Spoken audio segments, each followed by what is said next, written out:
Hadirin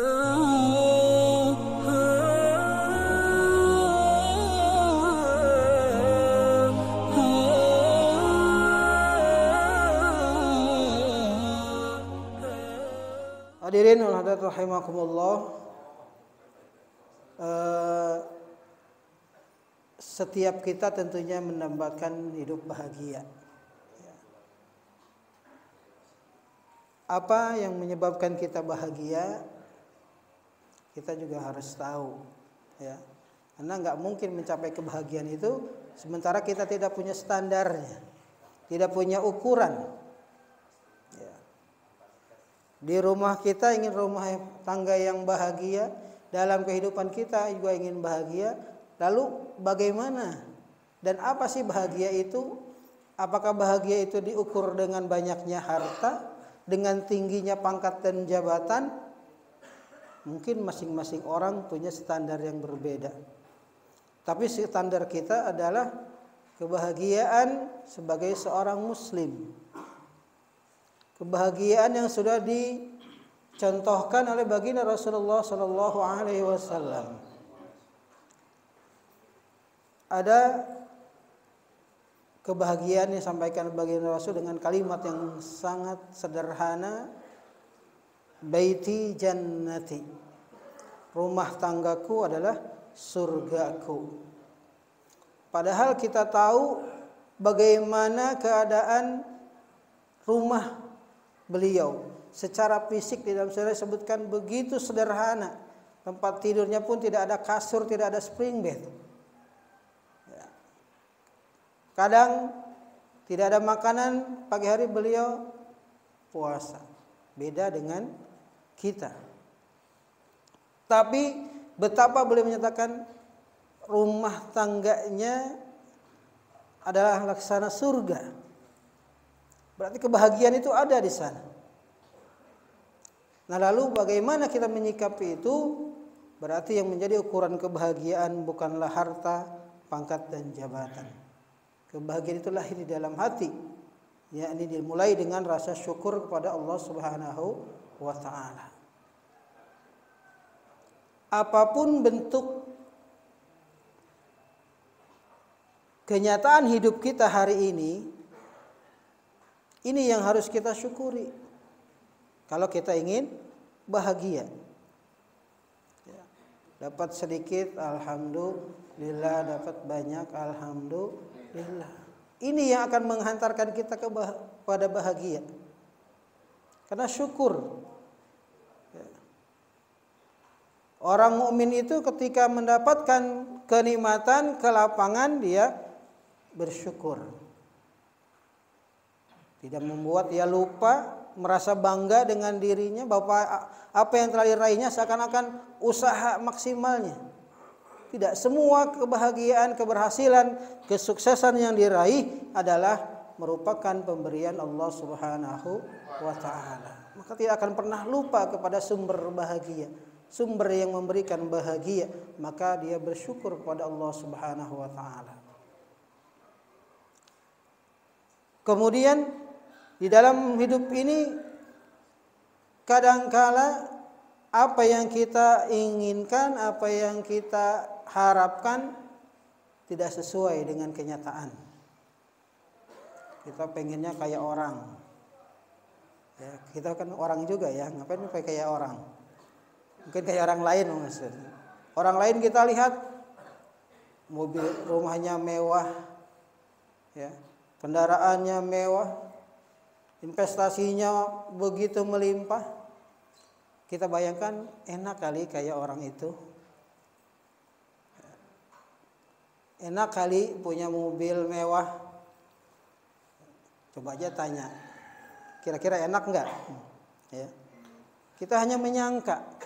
Belum tentu yang memiliki itu merasakan kebahagiaan, ketenangan ketika mereka tidak bersyukur.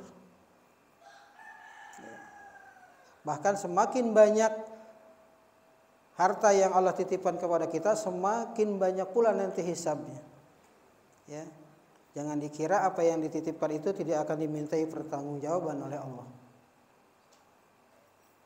Nah, ketika harapan yang kita inginkan belum sesuai dengan yang kita inginkan, kenyataan yang kita peroleh, maka seorang mukmin akan lahir sifat yang kedua yaitu sabar. Ya. Wa in asabathu dharra'u sabara. Jadi ketika kita menerima sesuatu yang tidak kita rasakan ini tidak enak, tidak sesuai dengan harapan kita, kuncinya adalah sabar. Dengan segala bentuk apapun yang kita terima, yang Allah berikan, kita bersabar. Tidak akan pernah mengeluh. Tidak akan apalagi sampai menyalahkan Allah. Ya, misalkan terjadi saudara-saudara kita yang mengalami musibah ya di Cianjur yang begitu cukup kita saksikan, apalagi yang sudah ke lokasi ya. Semua itu adalah sesuatu yang harus kita terima. Sabar. Sabar itu tidak ada batasnya. Cuman kita yang suka membatasi sabar. Kesabaranku sudah habis. Padahal sabar itu begitu luas. Ya. Itu yang akan menghantarkan kita bahagia. Nah, mudah-mudahan saudara-saudara kita yang sedang ditimpa musibah, mereka bersabar dan menjadikan ini sebagai ibrah. Ya. Al-aqwanu zahiruha girratun wa batinuha ibratun. Dunia ini zahirnya adalah tipuan. Ya, fata morgana. Kita kejar-kejar enggak dapat-dapat. Ya. Kita diam, dunia diam. Kejar semakin menjauh. Jangan sampai kita tertipu dengan kehidupan dunia. Ini sudah dinyatakan la'ibun walahun. Permainan dan senda gurau. Nah, ini jangan sampai membuat kita lupa akan tipu daya dunia. Ya. Wa batinuha ibratun, dan batinnya adalah pelajaran. Semua yang kita alami ini harus menjadi sebuah pelajaran, menjadi ibrah. Peristiwa yang dialami saudara kita, bagaimana supaya tidak terjadi kepada kita? Kita berusaha untuk menghindari itu. Maka jelas sekali bahwa kita sebagai umat yang terbaik harus mau melakukan amar ma'ruf nahi mungkar. Jadi jangan hidup ini kumaha kita aja. Jangan pengen yang penting mah saya ibadah aja sendiri, gak usah peduli dengan orang lain. Gak bisa. Kita harus ada kewajiban amar ma'ruf nahi mungkar. Ya. Jadi tidak bisa kita berdiam diri. Kita kecuali mau khalwat kali ke sana. Ya, di hutan, tidak berhubungan dengan orang lain.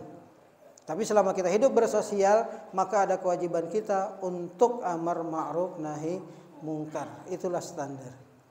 Maka mudah-mudahan masyaallah muslimin rahimakumullah, upaya yang dilakukan oleh MUI dan DMI ini khususnya di Limus Tunggal adalah upaya kita dalam rangka amar ma'ruf nahi mungkar, sehingga kita ketika dimintai pertanggungjawaban bisa mempertanggungjawabkan di hadapan Allah Subhanahu wa taala.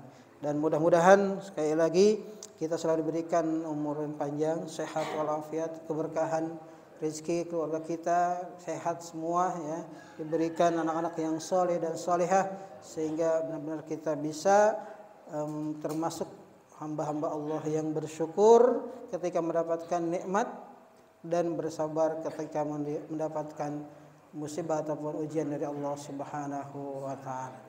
Amin ya Allah ya rabbal alamin. Dan kita sama-sama kirimkan doa untuk saudara-saudara kita yang mengalami musibah, membacakan suratul Fatihah. Ala hadhihi niyya wa ala kulli niyyatin salihah wa ila Mustafa al-Fatihah. A'udzu billahi minasy syaithanir rajim. Bismillahirrahmanirrahim. Alhamdulillahi rabbil alamin arrahmanir rahim maliki yaumiddin. Iyyaka na'budu wa iyyaka nasta'in. Ihdinas siratal mustaqim. Siratal ladzina an'amta 'alaihim ghairil maghdubi alaihim waladdallin. Rabbi ighfir lana wa li walidayna. Amin.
Sallallahu